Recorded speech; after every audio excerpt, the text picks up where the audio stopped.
Hello students, you're welcome to chapter 3 part 2, and this part, let's quickly go through it. It's just the nature of light. Let's go through to the nature of light, since we already said that light signals are propagated through optical fiber. So let's, without much ado, let's begin. Okay, the first part of it, which is the introductory part, we're going to look at the propagation mechanism of light. You see, before you understand the propagation of light in a glass fiber, it's very good for us to know, refresh ourselves about the basics of light refraction and light reflection. So we have to look at the basics that we know already regarding the refractions of light and the reflection of light. So then we will understand how light is being propagated through the optical fiber, right? Now let's first and foremost, you know, I was saying earlier in chapter 3 part 1 today that light is the fastest phenomenon on earth, right? And it has a speed of 3 times 10 to the power of 8 meter per second. And you know, when we say light in free space, light has a speed of 3 times 10 to the power of 8 meter per second. We don't normally get this. Okay, this is about, if I'm not mistaken, this is about 300 million meters in 1 second. So light can cover 300 million meters in 1 second. Just a blink. 1 second means a blink of an eye. So in a blink, in just a blink of an eye, light can travel 300 million meters. Okay, so in 1 second, and which is same as about 300,000 kilometers in 1 second. 300,000 kilometers in 1 second. So light can travel this much distance in 1 second. You can travel from, let's say, from Ampang to Ampang in Kuala Lumpur to KLIA, Kuala Lumpur International Airport. You can travel, that's just about let's say less than 100 kilometers, right? And that journey is taking you almost close to 40 minutes, so thereabouts, or yeah, approximately. So the light can travel 300 million meters. Okay, let me quantify it in terms of kilometer. Light can travel 300,000, not 300 kilometers, 300,000 kilometers in 1 second. So you can understand how fast light is. Okay, so the speed of light in free space is 3 times 10 to the power of 8 meters per second. That's what I've just explained, the concept of 3 times 10 to the power of 8 meters per second. And you know, when light enters other mediums, this speed will reduce. Yes, in free space, yes, it goes with this speed. But if light goes into water, this speed will reduce drastically. If light goes into another medium, a denser medium than air, then the speed will reduce drastically. This speed will drop drastically. If it goes into glass, the speed will reduce drastically. So that reduction in speed is what we call refraction. We're going to talk about that because the light will bend. Okay, the bend is called refraction. When it goes to a denser medium, the light will not travel in that straight direction. Although it will still travel in a straight line, but it will bend, to slow down, no longer with that vicious speed that it was coming with. So that concept is called refraction. Okay. Reflection is when light is taken back in the same medium. When it hit when it hits a medium, it goes back in that same medium. When it hits a barrier, a borderline, a boundary, it goes back in that same medium, within that same air ambient. It goes back there. That is called reflection.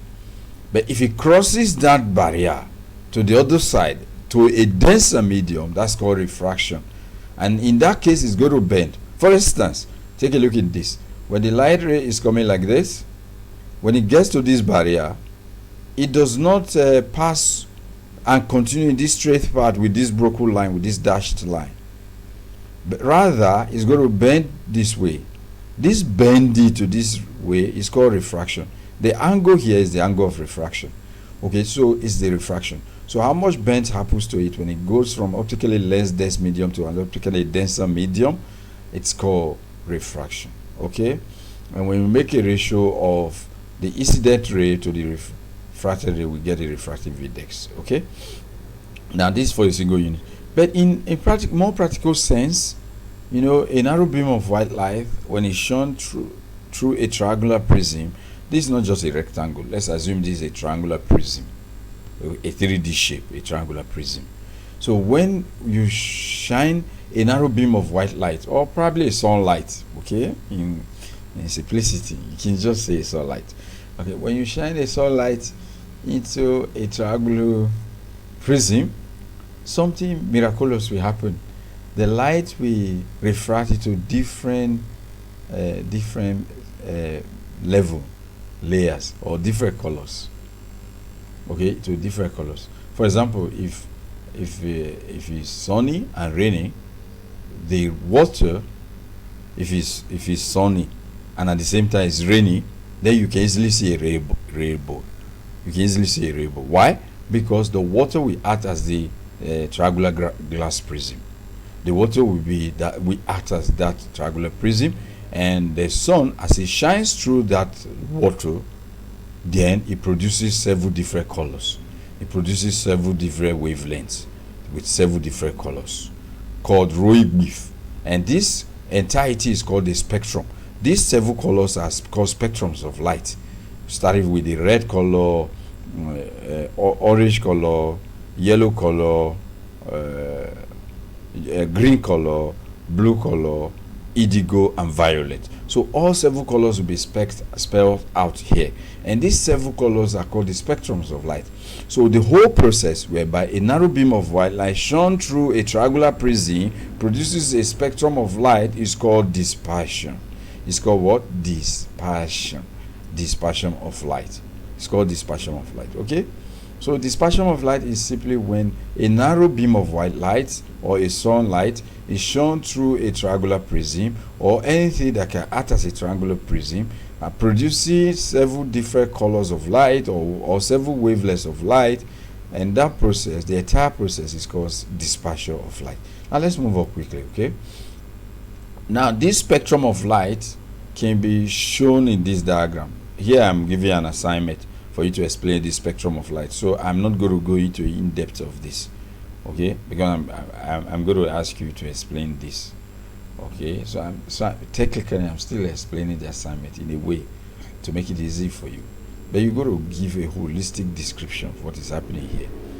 Okay, so but by and large, let's take a look at the different segments of the light. You know, we have the oscillation part, we have the radio wave, we have the microwave, and then we have the infrared. So in between this space, because this place is not enough for us to put everything here, so you can see a gap here. This gap, that's where you have your infrared.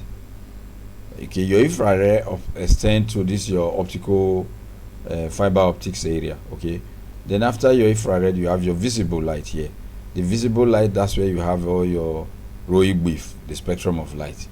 And then after that we have what? We have the ultraviolet. And after the ultraviolet you have the X-ray, and then you have the gamma ray, and then you have the cosmic ray. Okay, now starting from here, which is just the electrical oscillation part, you have the distances upon which the signal is being propagated here, and you have the frequency of propagation. So for this just a long electrical oscillation, you have application is the audio, used for audio, and the frequency is around 3000 Hz, just 3000 Hz only. Okay, for this first case. And then the wavelength are also spelled out here in meters. The wavelengths are large, the frequencies are small, not so big. Okay, the wavelength is up to 10 to the power of 17. Okay, up to 10 to the power of 70, 10 to the power of 16, 10 to the power of 15. All these are the wavelength of this ordinary electrical signal. Then the radio waves have a frequency range of say, let's say 10 to the power of 9 to 10 to the power of 14. Okay, while the distance is smaller, from 1 meter to 10,000 meter probably. Okay, so for microwave you have also the wavelength just from 10 to the power of 6 to 10 to the power of 8 or 9. Okay, while the frequency is around 3 times 10 to the power of 7. Okay, 3 times 10 to the power of 7, which is usually what we call the radio, or 30 megahertz, which you call the VHF in your television. This one for television propagation, your UHF and your VHF. Okay, you see this for VHF frequency for reception of your television signals. Okay, and then also your UHF within this microwave region, so you can your television signals are broadcasted within this region. Okay, anyway, I'm not going to, I think I should stop. I'm going too far for this, because this is what I expect you to describe in your assignment for this. Okay, so let's move up quickly.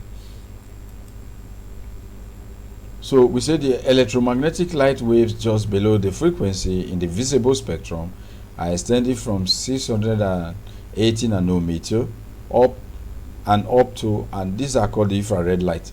So with a spectrum of 670 nanometer within that range, these are called the infrared. You can see the infrareds are here. Okay, the infrared are here, and the wavelengths are given. Okay, beyond that you have what we call the visible light, right? Beyond the infrared you have the visible light, and the frequency are also given. Okay, now let's move on quickly. Now let's go to what we call the fiber optic system quickly. Now some commonly used wavelength in today's optical fiber systems are 750, 850 nanometers. These are in nanometer. You know, nanometer is a very small distance, you know, right? It means 750 times 10 to the power of -9. So you can change. So it's going to be decimal. Like it's going to, this will be 0.0000075. That's what this is going to give you. So it's super small. The distance, the wavelength is super small. Okay, nanometer. So when we talk in terms of this, like today's antenna, nano antenna, we're talking about nano antenna. So these are super small in terms of the size. Okay, so commonly used wavelengths in today's optical fiber are like 750 nanometer to up to 850 nanometer, and we have the ones for 1310 nanometers. We have the one for between 1530 nanometer to 1560 nanometer. But some work are still all going for smaller nanometer, for smaller nanometer. Remember, as this one is getting bigger, its actually value is actually getting smaller. Okay, it's actually getting smaller. Let's move on quickly. Then we say the fixed optical fiber wavelength specifications are simply stated in terms of fixed wavelength as you find in the optical guide. So you have like 850 nanometer, 1310 nanometer, and you have 1550 nanometer to 1530 to 1560 nanometer are available for use today. Now let's take a look at the optical fiber construction. The optical fiber itself is made up of three layers. The innermost layer is called the core. Then the protective layer covering the core is called the clady. The core are made up of glasses. The clady also made up of glasses, but we do have the plastic clady. But the core, the glass cladies are commonly used today. And then we have the third layer, which is the protective jacket, just covering the fiber itself. Okay, I think we should move on. Then let's look at the mode of propagation. We have there are cases. This is a pulse, a digital pulse. Okay, digital signal, input pulse. So this input pulse can come in three different modes. if you look at here, you will have three modes. There is a signal going through the optical center like this, undeviated. Okay, this is one mode of propagation, and this one is called the low order mode. The one just moving through the center of the cable is called the low order mode. The reason is that, you know, signal does better when it hits the boundaries, when it hits the up and down boundaries in optical fiber. But if it doesn't, then this is not the best form. So it's called the low order mode. This is the first way. So we can actually have multi-mode. This is a multi-mode case, because signals is being described here in three different modes at least. Now, beside the multi-mode, we have another mode. Look at this one. Being optically internally reflected like twice or three times. Twice, right? 1, 2, and then gets to the end. So this one is another phase, better than the first lower order mode. This one is a middle order mode. It's not so good, but it's better than the first one. And then we have what we call the third one, which is called the high order mode. In this case, the signal comes here, then totally internally reflected downward, and then hits here, becomes totally internally reflected upward, and then become totally internally reflected downward, and then again become totally internally reflected upward, like that till it gets to the end. So this is the high order mode, because that's the best way signal should travel in optical fiber. Okay, in optical fiber propagation. So what you see here is a glass of a fiber showing three different modes. I have described them, and these three different modes you can simply put in terms of engineering as multi-modes of propagation. Now, the lowest order mode is seen traveling along the axis, which I have explained, along the axis of the fiber. And the middle order mode is reflected twice at the interface, right? Only at the interface twice. Okay, that's the medium order mode. Now, the highest order mode is reflected many times, and this makes the trips across the fiber. So that's the best order mode for propagation, signal propagation in this optical fiber. Now, because of this, because of what you've seen, these multi-modes we've described, okay, we can say that this provide what we call variable path length, because there is a variation in the movement of the signals. They propagate through this core. Okay, this is the innermost part of this is the core. The outside decoration here, which has like grayish color, it's the cladding. The cladding. The core is this one where the light is propagated through. So we say as a result of it, there's what we call the propagation is taking a variable path. It's the length of the propagation is having what we call the variable path length, because each of them do not arrive at the same time. The low order mode, the high order mode do not start. They may start at the same time, but they do not arrive at this destination where they are clamped to the connector. Their connector at this end. They don't reach the same time. So because there's a path length difference, then we say the light entering the fiber takes a variable length of time to reach the detector. So if the detector is here, the light that is propagated through this optical fiber is taking a variable length of time to reach here. So there's a differential time different. There's a differential time now, or differential length, as it were. Okay, so the time taking and the length it covers it differs. So we say to reach the detector, the light entering the fiber takes variable length of time, right? Now this results in a pulse broadly, or what we call the dispersion characteristics. This dispersion characteristics is what we call pulse dispersion. This dispersion characteristics is what we call the pulse dispersion, because there's a differential length of time upon which this mode of signals that's propagated in this core reaches the connector, reaches the detector, reaches the connector or the detector. So as a result of that, this effect that is taking place is called the pulse dispersion. The pulse dispersion, right? And the limit, and this pulse dispersion limits the maximum distance and the rate at which the data is the pulse of light. Now remember that, you know, the data was converted to pulses of light.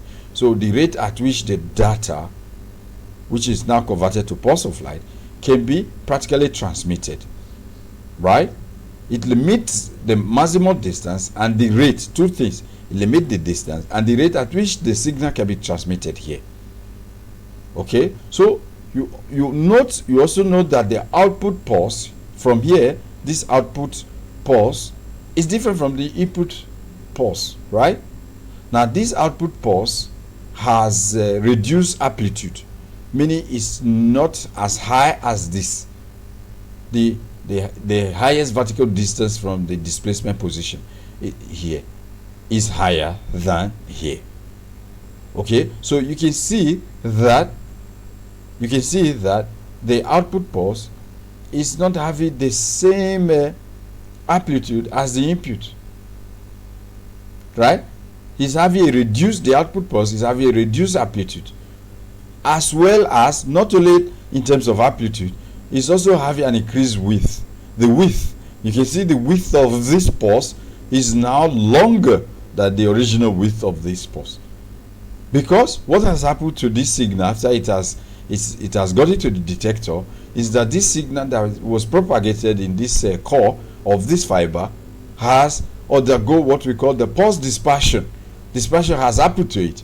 So you see the amplitude is reduced and the width of the signal is increased. So this is a phenomenon.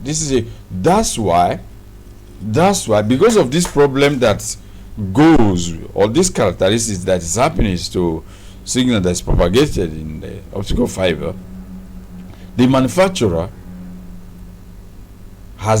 they've decided that they will, according to the strength of the fiber, they will be named the bandwidth of the channel will be named according to how much distance it can cover. The bandwidth per kilometer. So bandwidths are named in respective channel. They're named according to what strength capacity they can carry per kilometer. So for example, you'll be seeing things like 400 megahertz per kilometer, meaning 400 capacity of signal can be propagated through this optical fiber in every single kilometer.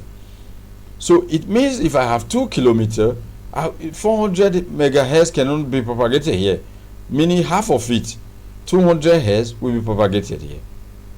Okay, and so on and so forth. So this is one case. So because of this, we need regenerators.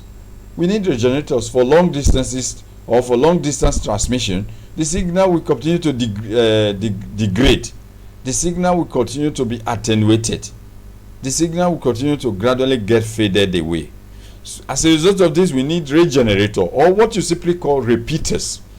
Repeaters will help to boost, like a booster.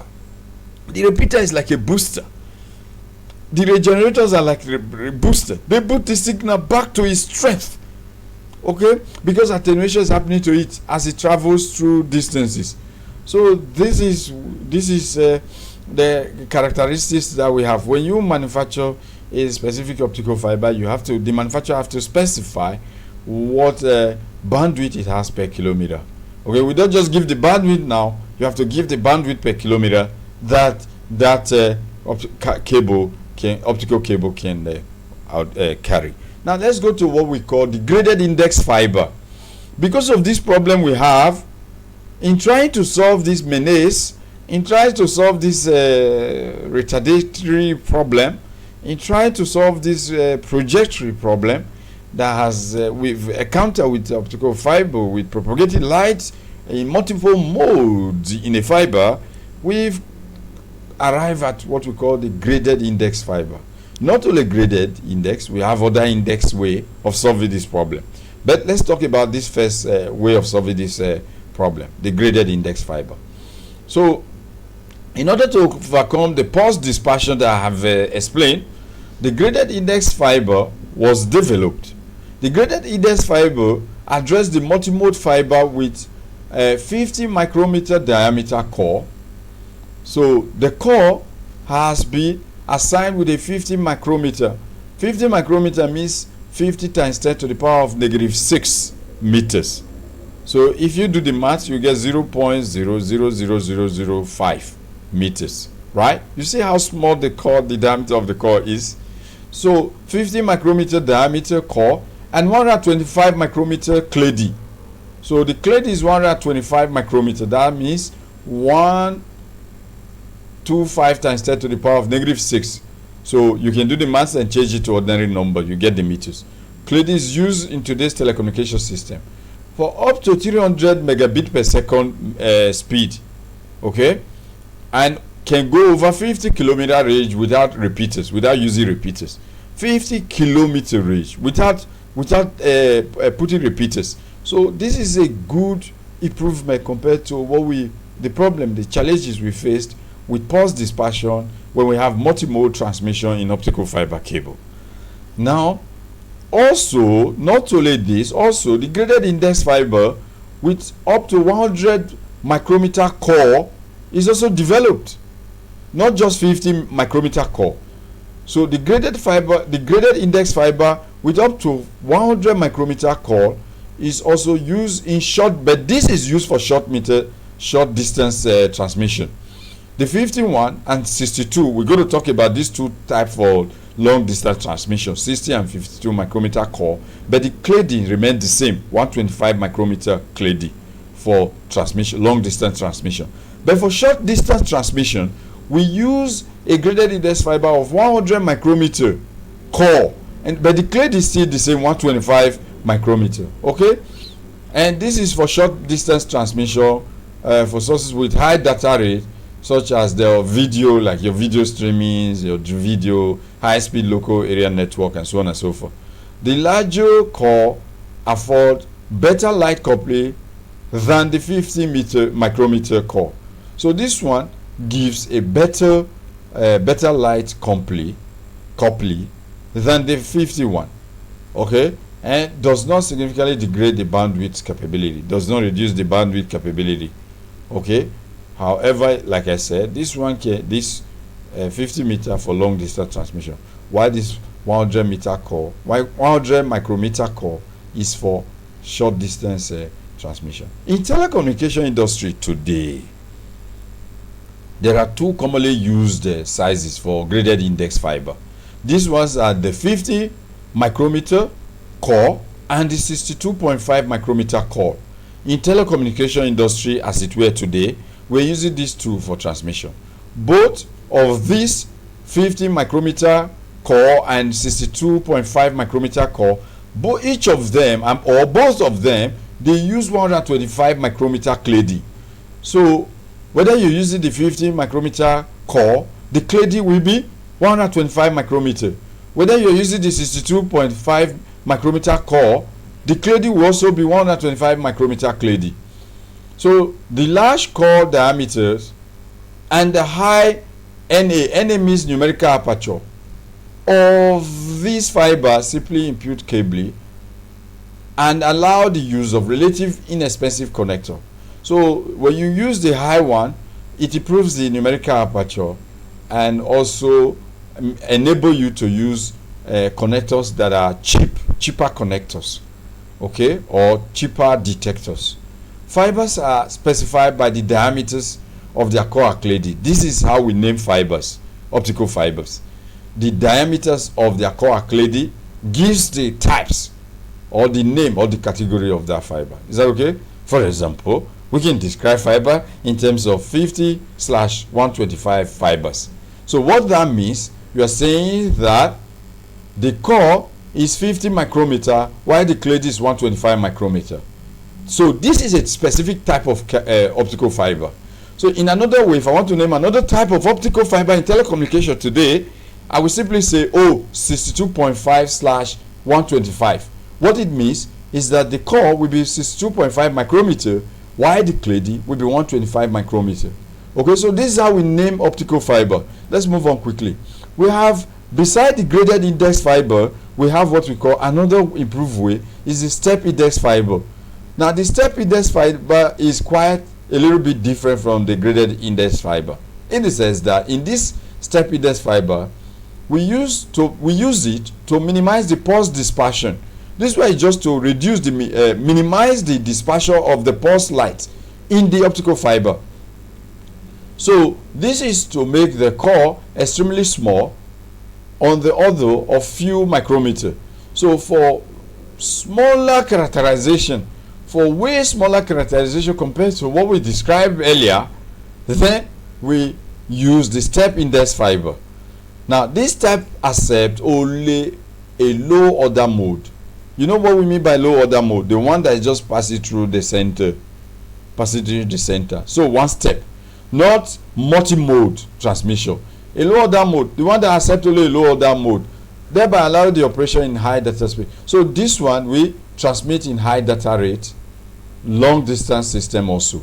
So long distance, high data rate, only one low order. You don't have to do multi-mode transmission. So for step index, we just do this for one transmission using a low order mode, transmitting the data with high speed, with a long distance transmission rate, and so on and so forth. Is that okay? Now this fiber is typically used with high power system, highly directional modulated high source, such as laser. You want fast speed, fast transfer, high source, using laser as your source of light, putting in the optical fiber, sending it with high power and long distance. So we use the step index. We don't have to do the graded index. Okay, we don't have to use for the graded index. So fibers of these varieties are called single mode, because it's just low order mode that is passing through it. You are not using the low order mode, the middle order mode, and the high order mode. You are just using only one single mode. Okay, this is either called single mode fiber or the mono mode fiber. So core diameters are usually just 7 to 10 micrometer are used for the core. Okay, the core diameter are just 7 to 10, not like in the graded index where you have 50 micrometer or 62.5 micrometer. For this one, it's just one step, one mode, the low order mode. So you just need 7 to 10 micrometer is enough for this. Now this type of fiber is called the step order fiber. So this type of fiber that just use a single mode and a low mode transmission, which characterizes high data speed transmission and covering a long distance, is called the step order fiber. Is that okay? Step order fiber refers to the abrupt change in refractive index from core to cladding. There is a drastic change in the refractive index from core to cladding, because there is a very big difference between the core value and the cladding value. Now let's go to what we call the single mode fiber. The single mode fiber, which is what we're still describing, by definition carries light in a single waveguide mode. Carry light in a single waveguide mode. A single mode fiber transmits a single mode for all the wavelengths longer than the cutoff wavelength. A typical cutoff wavelength usually is 1260 nanometer. Okay, this is a really small value if you convert to meter. Nanometer is 10 to the power of -9. So if you convert to meter, this is a super small value. So at wavelength shorter than the cutoff, the fiber support two or more modes. If the wavelength is smaller than the cutoff, then the fiber has to use 2 or more modes.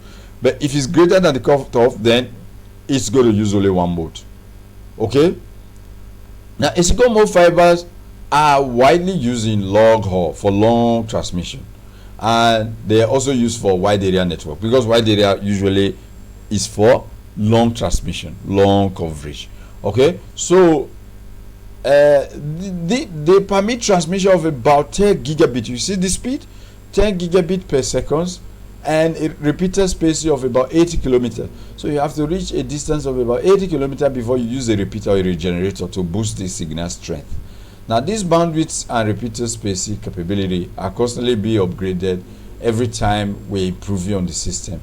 Okay, so this in this chapter, what we have looked at is the refractive index, infrared light, optical spectrum, cladding, numerical aperture, multimode fiber, pulse dispersion, graded index fiber, single mode fiber, step index fiber, long haul, and these are terminology we use: mode, feed, diameter. Now this is not 12.2. okay, this is, sorry for this is an error. This is 3 part 2, and these are terminology that will be used. Okay, so this is all we have for this class today. Thank you for listening. And you, again, like we said, you're welcome to Waidsum University, the fastest growing technological and digital university worldwide. Thank you. Thank you.